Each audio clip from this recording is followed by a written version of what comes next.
আর হতাশ হওয়ার কিচ্ছু নাই। হতাশা মনে রাখবা, হতাশা হচ্ছে শয়তানের একটা ধাক্কা। শয়তান চায় যে আমরা হতাশ থাকি সারাক্ষণ, হতাশ থেকে ওইটা নিয়ে পড়ে থাকি, নতুন কোনো কাজ না করি।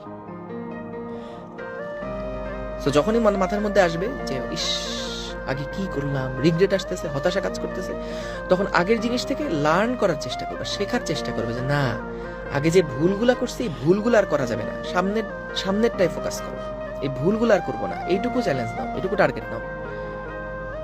কিন্তু আগে ইস যদি পড়তাম, এইগুলা হচ্ছে নেগেটিভ মাইন্ডসেটের কাজ, এগুলো শয়তানের ধোঁকা।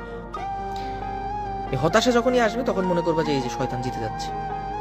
ফোকাস করো, পড়াশোনায় ফোকাস করো, অ্যাকশন নাও। এখনকার অ্যাকশন কি হবে, প্রেজেন্টে কি করবা, এখন কি করবা, এটাই তোমার ভবিষ্যৎ।